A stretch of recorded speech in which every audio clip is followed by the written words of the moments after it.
இந்த video first time பார்க்குறவங்களுக்கு சொல்கிறேன். நான் ஃபுட் டிஸ்ப்ளே பண்ணுறேன். அதில் கூடவே ஹெல்த் டிப்ஸும் கொடுக்குறேன். உங்களுக்கு பிடிச்சிருந்தா சப்ஸ்கிரைப் பண்ணிவிட்டு பாருங்கள். அப்போ நான் போடுற வீடியோஸ் உங்களுக்கு நோட்டிஃபை ஆகும். இன்றைக்குள்ள லஞ்சில் இது மேரக்காய் குழம்பு.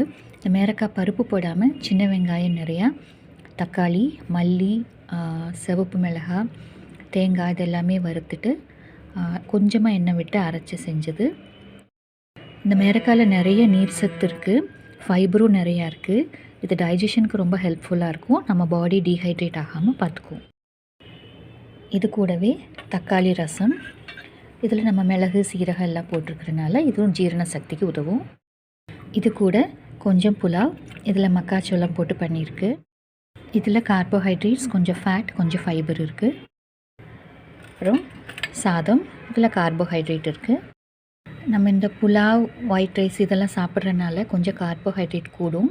அதை பேலன்ஸ் பண்ணுறதுக்காக கொஞ்சம் ஃபைபர் ஆட் பண்ணிக்கிறோம். இது பீர்க்கங்காய் துவையல். இந்த பீர்க்கங்காய் தோல் இருக்கு இல்லையா, தோல் மட்டும் சீவிட்டு துவரம்பருப்பு, பூண்டு, கொஞ்சம் தேங்காய், வரமிளகாய் இதெல்லாம் நல்லா வறுத்துட்டு கொஞ்சமாக புளியும் உப்பும் சேர்த்து கொஞ்சம் தண்ணி விட்டு அரைச்சது.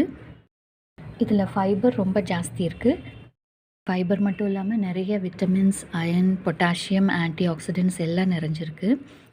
இதில் நீர் சத்து நிறையா இருக்கிறனால நம்ம பாடி வந்துட்டு டீஹைட்ரேட் ஆகாமல் பார்த்துக்கும், ரொம்ப கூலாக வச்சுக்கும் பாடியை. இது கூடவே கொஞ்சம் சேனக்கிழங்கு பொரியல், எலிஃபண்ட் ஃபுட் யாம். இதில் நிறைய ஃபைபர்ஸ் இருக்குது, பொட்டாசியம் இருக்குது, மேக்னீஸ் இருக்குது, விட்டமின் சி இருக்குது. அது மட்டும் இல்லாமல் அயன், காப்பர் எல்லாம் நிறைஞ்சிருக்கு. இது வந்துட்டு நோய் எதிர்ப்பு சக்தியை தூண்டும். இதில் இருக்கிற நார் சத்து ஜீரண சக்தியை தூண்டும். இது கொஞ்சமாக சாப்பிட்டோம்னா நம்ம வெயிட் மேனேஜ்மெண்ட்டுக்கு ஹெல்ப்ஃபுல்லாக இருக்கும். எதனாலன்னா இதில் கிளைசமிக் இண்டெக்ஸ் ரொம்ப கம்மியாக இருக்குது. அதனாலையும் ப்ளட் சுகர் லெவலையும் இதை கண்ட்ரோல் பண்ணும். இது கூடவே கொஞ்சம் சூப். இந்த சூப்பில் நான் வந்துட்டு முட்டைக்கோஸ், கேப்சிகம், அப்புறம் வந்துட்டு நூல்கோல் இது மூணும் சேர்ந்து செஞ்சுருக்கேன். 2 கிளாஸ் தண்ணியில் இந்த காய்களை கொஞ்சம் கொஞ்சமாக கட் பண்ணி போட்டு எல்லாத்துலேயுமே பாதி பாதி, ஒரு பாதி குடமிளகா, பாதி முட்டைக்கோஸ்னால் சின்ன சைஸ் முட்டைக்கோஸில் கொஞ்சமாக ஒரு 2 ஸ்பூன், அப்புறம் கொஞ்சம் நூல்கோல். இது எல்லாத்துலேயுமே ஃபைபர் கண்டென்ட் ஜாஸ்தியாக இருக்குது, ஆன்டி ஆக்சிடென்ட்ஸ் ஜாஸ்தி இருக்குது. இது நோய் எதிர்ப்பு சக்தியை தூண்டும், ஜீரண சக்திக்கு ரொம்ப நல்லது.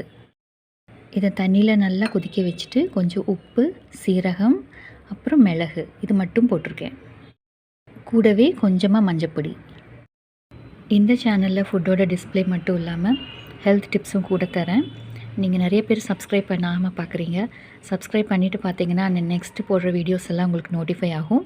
உங்கள் ஃப்ரெண்ட்ஸ் அண்ட் ஃபேமிலிஸ்க்கு ஷேர் பண்ணுங்கள். உங்களுக்கு கண்டிப்பாக யூஸ்ஃபுல்லாக இருக்கும். தேங்க்யூ. தேங்க்ஸ் ஃபார் வாட்சிங்.